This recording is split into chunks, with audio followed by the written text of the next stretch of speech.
This is the Shoulda Bet More podcast, presented by Goal Boys Network. Here's your host, Will Hill.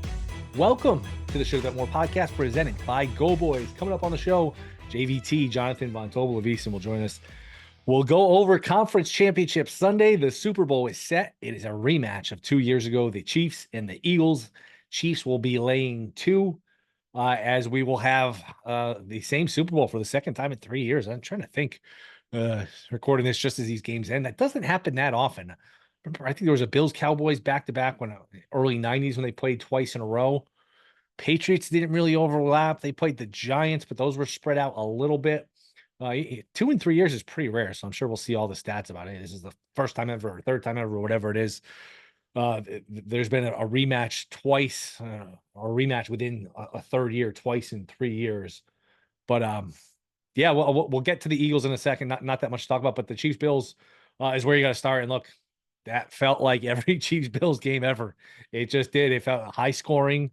Chiefs find a way to win. Bills have the heartbreaking moment, the drop by Kincaid, the controversial fourth down call, which I thought was a bad spot, but those are hard to overturn. Those are hard to decipher because, hey, there's a lot of bodies.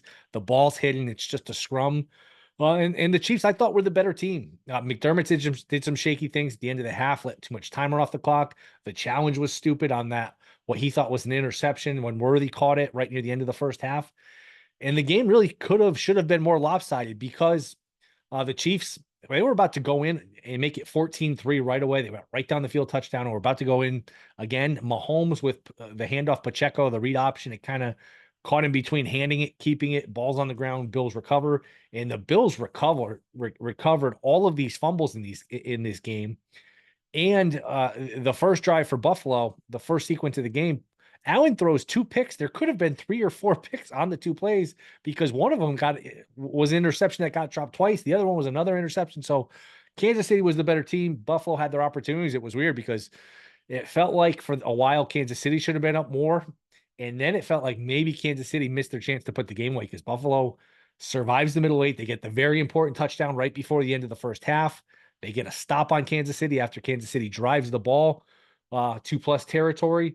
And then they get a score, have a 1-point lead, get the ball again. And it felt like, all right, maybe they're going to do this. Maybe they're going to survive the storm, survive this onslaught from Kansas City and actually come from behind and win one of these games. And probably not the case, as Kansas City, back and forth game, looked like maybe it's headed for overtime. Anytime you give the ball to Mahomes tied with, 6 minutes is almost better. Not almost. 6 minutes is better than 3-4 minutes where, man, that's the perfect amount of time to just go there, kick a field goal, and the game is over.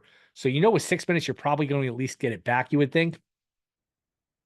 But, and they held him to a field goal, which is about as much as he can ask for. As he got close, got in the red zone, got bogged down.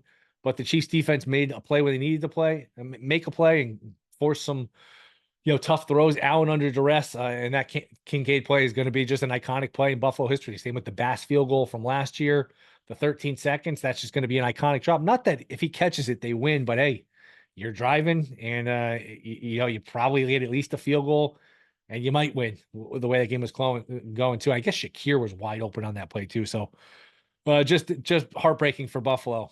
Just heartbreaking. I remember they came back from, and Pacheco almost, by the way, Pacheco almost gave the Bills, he did give the Bills second life because he gets what should have been a game-sealing first down, but he goes out of bounds, and hey, there's like 1:40 left. Bills still have 2 timeouts, and it felt over, but hey, you need another first down if you're Kansas City.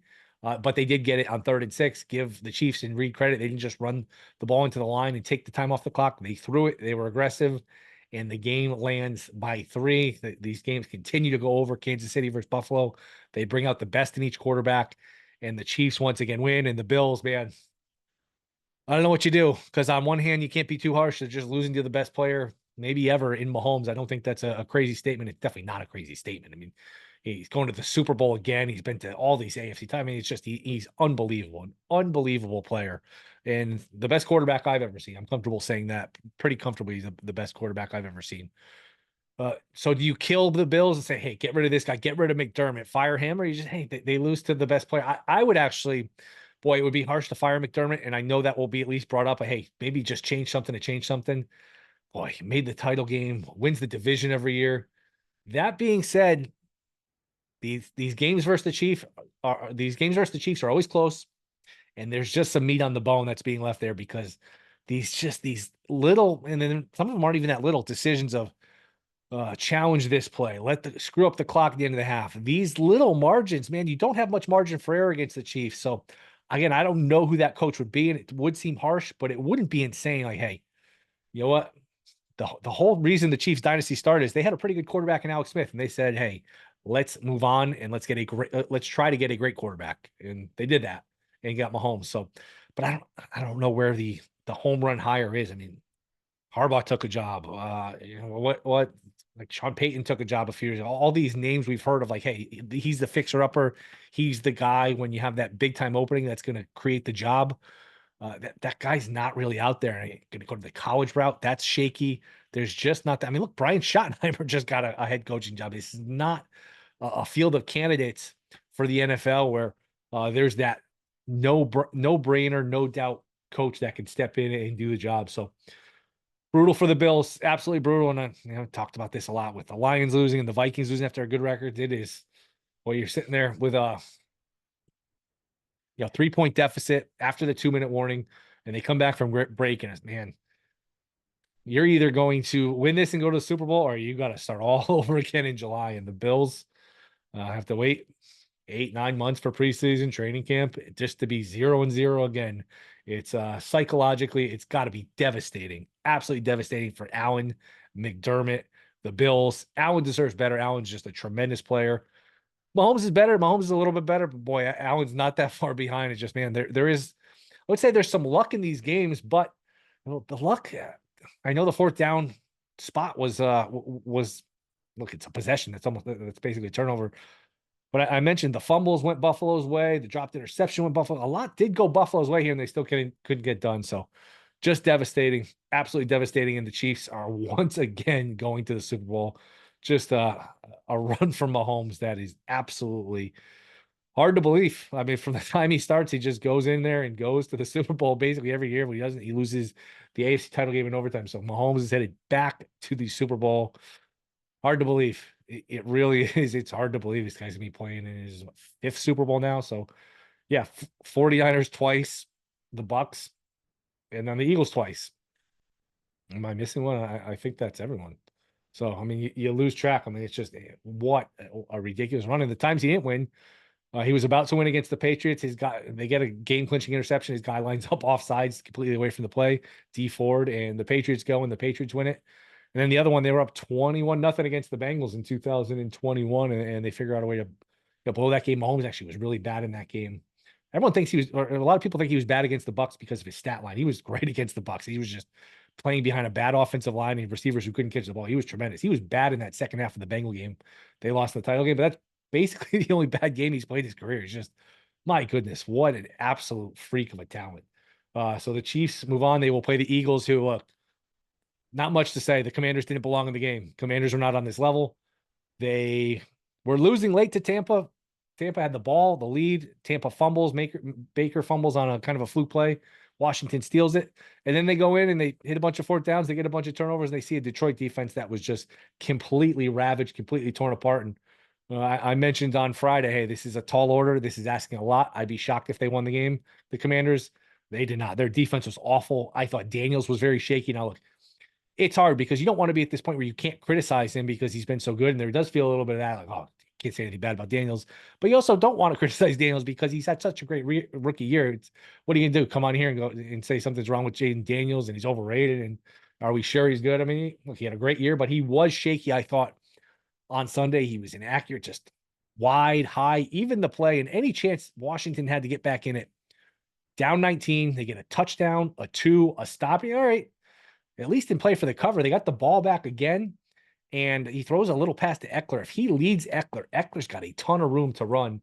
He throws it short. Eckler catches it, goes down to the ground. For some reason, he gets back up, and as soon as he gets back up, the ball gets popped out, and that was it. At that point, it was the route was back on. And this is a game too where, and I probably would have gone for it early on the first drive from Washington, but I kind of got the sense Quinn. I'm thinking Snyder because the Redskins.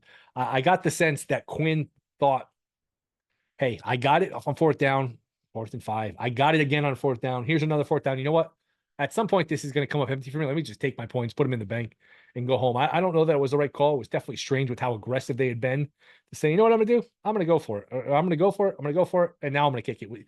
It was inconsistent. It was incongruent with how the rest of their approach has been this week, the previous weeks. It was just, it was odd, but man, it was 3-0 Washington 18-play drive. And then before you could blink, it's 14-3 and the game seemed over, and it was, but Washington runs a fake punt, and then all of a sudden, hey, Philly's got to score before the half. This is getting a little tight. Philly felt like they were in control. I just never felt like Todd Wishnev, our buddy from does the Make a Pod on these group chats. Uh-oh, they're getting tight in Philly. It's hard to get tight when you can just dominate and score as easily as Philly did. Philly, there was just no resistance. Hurts played well. Brown looked healthy. Barkley's the best running back in the league, and it was men versus boys defensively. Washington's just not a good defense, and look, great season. Not a good season, a great season. They got a quarterback. They won a couple of playoff games. They were the second lowest win total in the NFL, and they were the NFC title game.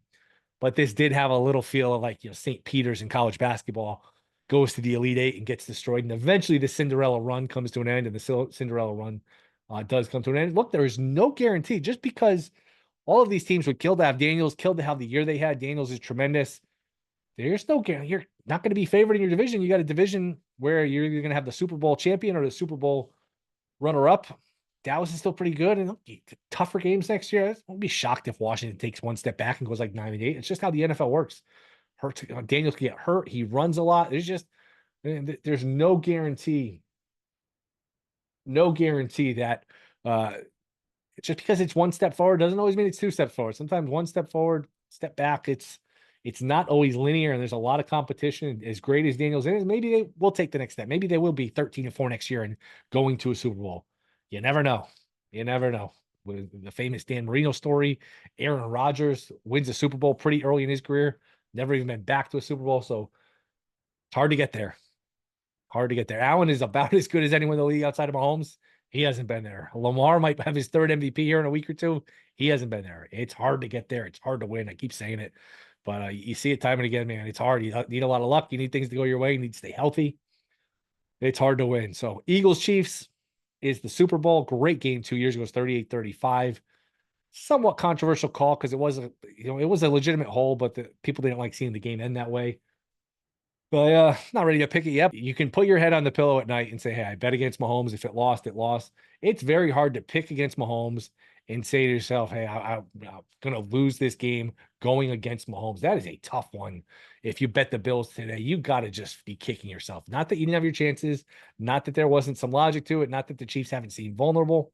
And the Chiefs do seem like they have a second gear, like it's one of these NBA teams or one of these LeBron Cavalier teams that isn't that good in the regular season, then just has another gear in the playoffs. But it is very difficult to bet against Mahomes and feel good about it after when you lose. It's so obvious. It's just so it feels inevitable he's going to win these games, even when it doesn't feel like he's going to win. It's just so hard to beat him. You almost have to beat him. It's like Michael Myers in Halloween. You got to kill him, shoot him twice, shoot him, stab him. It's just, man, hard to beat. Great player, hard to beat. Good coach.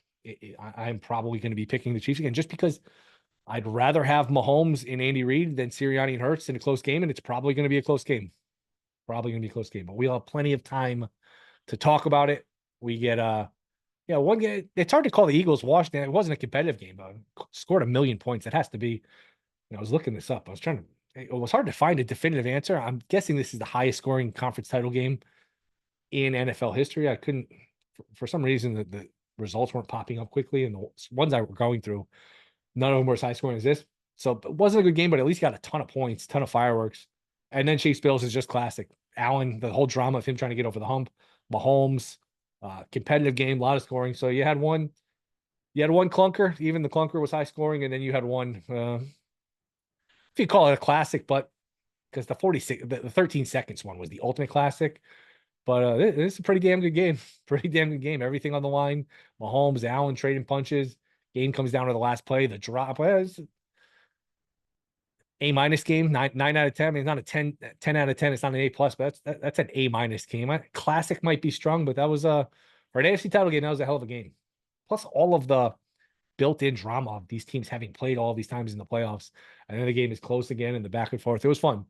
It was fun. And I think we'll have a good Super Bowl. And we're at the point with the Chiefs. Even if you're not going to pick them, you're really going to get them. You're going to pick them to get blown out. I would think we do have a competitive game. So we'll talk about all of this and more with JVT. That is next. This Shoulda Bet More podcast. All right, we are back. Shoulda Bet More podcast. He is our buddy. You can catch him V's in prime time. It is Jonathan Von Tobel, JVT. We have a Super Bowl set. I guess we'll start here with the Bills and the Chiefs. Just feels like every Bills Chiefs game ever played in the playoffs. Feels like the game from 3 years ago, last year, high scoring. Mahomes finds a way to win. Allen gets let down. McDermott does shaky things, and the Chiefs move on. Yeah, pretty much. I mean, that's exactly what we kind of watched throughout this game. I guess you call it the tragic moment where Kincaid looks like maybe he has the ball on the heave there on 4th down, and that's ultimately how this thing ends. You kind of figured too when I was watching it here. I told my wife, I was like, this is going to happen. Bills are going to tie this game up. Kansas City is going to have enough time to go down, just kick a field goal or something. They're going to win this game, and this is going to be all she wrote. Now, they did it quicker than I thought, and they left enough time for them to get a last-ditch effort at it. But, yeah, man, it's kind of crazy because narrative-wise, it's wild to see this team continue to pull this off season after season, man. Yeah, and look, the over continues to cash too, and that was a lot. I was doing the handicap for V's, and I was like, man, a lot of this is just narrative. Hey, they played 3 years ago in the playoffs, so it's high scoring, and last year's high scoring. But hey, it brings the best out of the other one. That hey, Mahomes knows he's facing Allen. Allen knows he's facing Mahomes, and they can't take the foot off the gas. And you see a lot of points. Did you have a problem with the 4th down call where the Bills did not get the spot? My problem is it's like a general problem, which is they just have to figure out a way. Like tennis does such a good job with their stuff, right? Where they have the eagle eye thing, and there's got to be a way to do this with football at this point. Microchip the ball, do whatever you got to do with the pylons, but make sure that you get the most accurate representation. I do think that it's a little, what's the word I'm looking for, disingenuous for anybody to just take a screenshot that keeps getting passed around from like the angle, right, the upper angle, and say he clearly got it. I thought when they showed the down the line angle that it was much closer to, okay, I could see why they would rule it the way that they did. So I think at the end of the day, much like you and I actually talked about on live that Saturday when it came to the roughing the passer calls, and we said in that one where, look, the NFL's just got an officiating problem. You just got to figure out the way that you call these roughing the passers. It's the same thing here. I don't think it's malice or anything.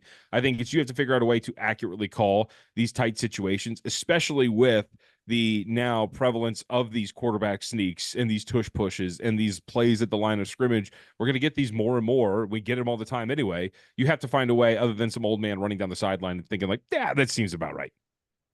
Yeah, I mean, it's a scrum, and then you basically just guess, and it's not even incompetence with the refs. It's just there's a lot of bodies. There's just the ball is hidden. You're just basically giving your best guess. Yeah, it's I don't know, and I thought, man, so this game took on a few different kind of feels to it. Where early on, I felt like the Chiefs spread up more, dropped interceptions, didn't recover any of the fumbles, had their own fumble of their own when they were going in.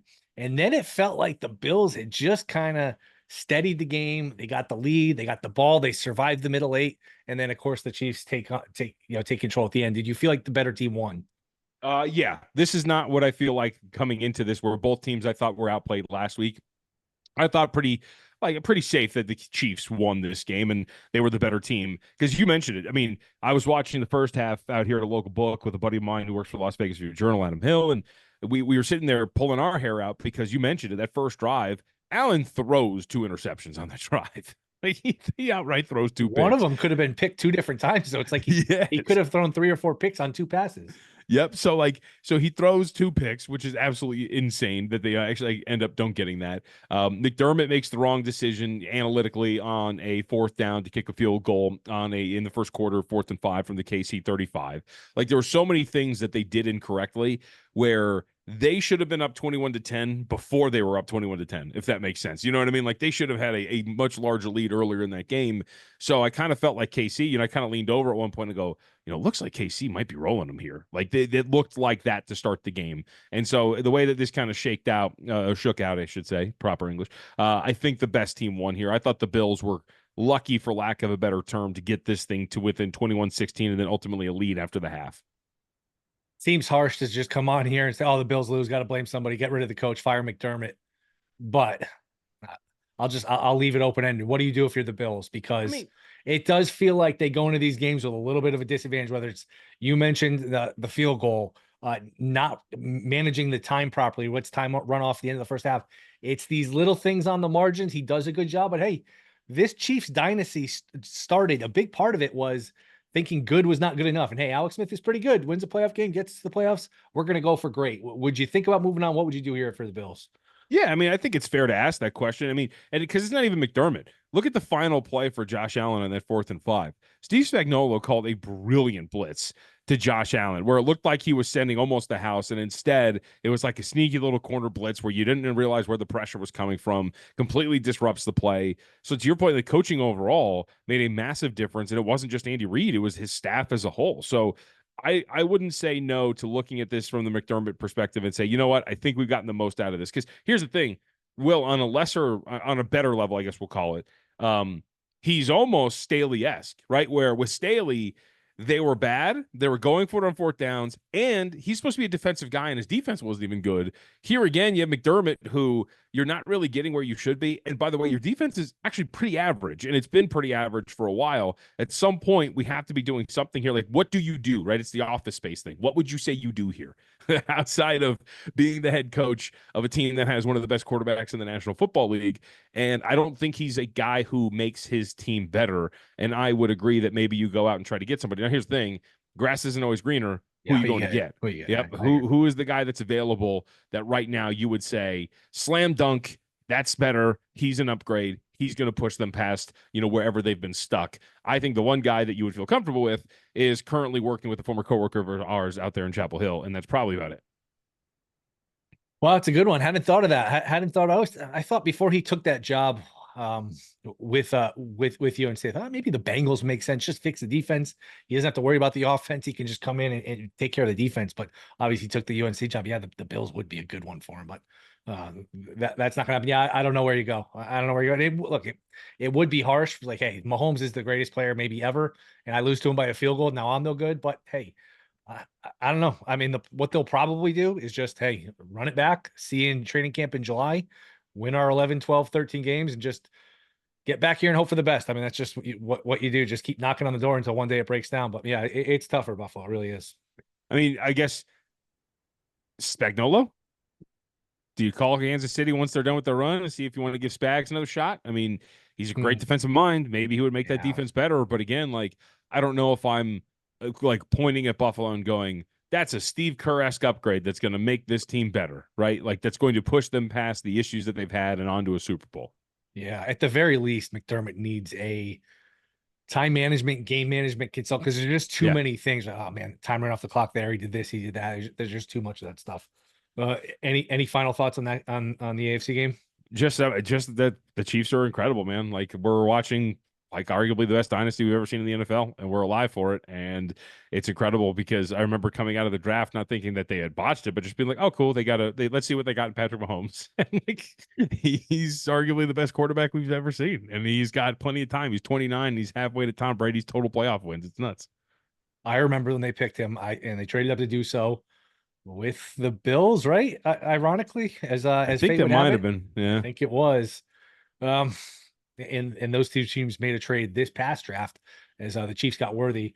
I thought it would never work. He's a gunslinger from college. He's playing in these 55, 48 games. He's throwing the ball all over. I mean, that's not going to work. And man, he's really good. Who knows if he goes somewhere else without Andy Reid, without the I don't know if he goes to we're not talking about him. Yeah, maybe not. Maybe he's so great it transcends where he goes. I know there's some thought that, hey, that year off really got his mechanics in line and really cleaned up the just turned from a raw talent into a finer player. But I don't know. Eagles Commanders, anything to say on that game other than the Washington didn't belong and it looked like they didn't belong? I think that the rumors of Jalen Hurts' demise were very much exaggerated. I think that's something worth pointing out here. I think Washington is a pretty poor defense. Hurts looks pretty comfortable, and he looked like a guy who could. He looked like the guy that led him to the Super Bowl last time, right? I mean, he's 20-28, 246, 8.8 per attempt, 1 touchdown, no interceptions. Was putting the ball in places where, like, right where it needed to be. He did look a little springy too, at least at times, in avoiding pressure. Didn't run for much, but still had the 3 touchdowns. Obviously, everything with the tush push. But Brown I looked thought better. yeah, right. Like I thought that this. I thought this looked like the version of Philly that ultimately was the version of Philly that I watched lose to Kansas City a few years ago. So I'm very excited, but I think that we were freaking out a little too much. And I think I mentioned it to you on Saturday. I didn't want to draw a line through the first two wild card games or through the first two games, but you could look at the wild card game, you could look at the divisional game for Philly and go, okay, first game back after a long rest for him, maybe a little rusty coming off the concussion. All right, weird snowstorm that started in the second quarter. Now, we don't really know what you get from him. And it looked like that was kind of true. And he looks like a guy who is pretty comfortable. Didn't think Daniels played that great either. Thought he was wild high. Why? I mean, look, you can't kill a kid. He's unbelievable year, but I thought he was a little erratic throwing the ball. Yeah, I would agree with that. If there were quite a few where he almost threw his guys incomplete, or threw him down or threw him incomplete, which was a little nuts for a guy who'd been so composed. You talk about decisions and coaching decisions. It didn't really alter the game too much, but I don't know what Dan Quinn was doing on the first drive. Yes, like you go for it on fourth down twice, you get them, and then the obvious fourth down that you should probably go for, he elects to kick the field goal. So that was a little nuts. And I will say this, just to kind of put a feather, just put it in your mind and let's see what happens. We have 2 weeks until the Super Bowl. But remember, Saquon Barkley was working on his Achilles with that machine, that little machine gun on the sideline, and missed a good chunk of a drive in that game where he was working on himself. And that Achilles calf area, just something to monitor. He's got 2 weeks off, so he's probably going to be fully healthy.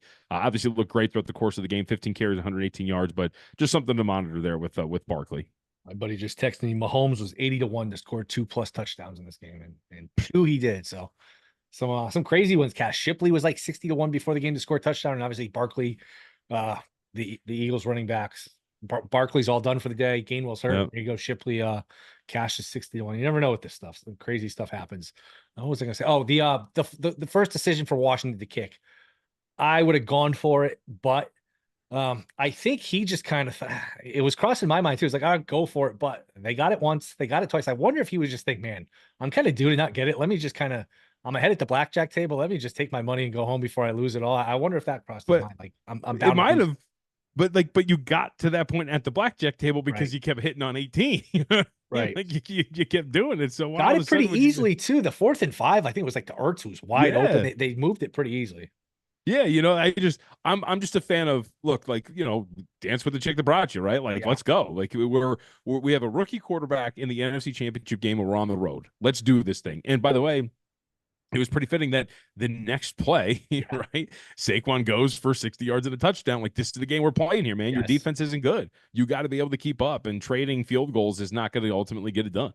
Yeah, before you could blink, it was 14-3. And then that game took a weird turn with the fake punt, and then Philly getting tight, but boy, Philly and Washington was another one where turnover aggression was coming, and it came. But man, that was ugly. That was not really. It was kind of a weird mirror image of the last game they played. Remember? So that was the 36-33 final where Washington won, and they ended up being +3 in the -3 in the turnover margin, right? But they turned it over 5 times. It was kind of a weird game, and then here you are, Philly finally takes advantage of all that, where it's like, oh no, now you're going to turn it over again 5 times. Well, we're going to take advantage actually this time, and we're going to use every single one of those and score on them. So Washington, man, you talk about turnover aggression, hit them in a really big way.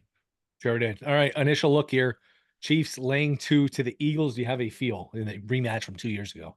Yeah, man. I mean, I'm gonna ride with Philly again here. Like, I really liked Philly in that spot against Washington. I like this defense a lot. I think they're playing extremely well. They're very underrated. The ability to pressure Mahomes, I think, is going to be there for this team. Their secondary is among the best in the National Football League. I think they're going to be able to match up with this receiving core relatively well. I will fly in the face of greatness. I understand where the market's going here. I understand everything we've seen from them, but I like this Philly team a lot. And it was my team. I actually, I had a couple of like Eagles, Ravens, exacta matchups. I thought that was going to be it, but I've believed in this Eagles team for a little bit, and I think that this is going to be one where I'm just going to continue to ride this train. Trying to think of when we've had, I feel like I'm missing an obvious one, and it just came to my mind, so it's not something I looked up before. When we've had 2 and 3 years in terms of a a Super Bowl. We had, I think, Cowboys Bills played back to back in the 90s.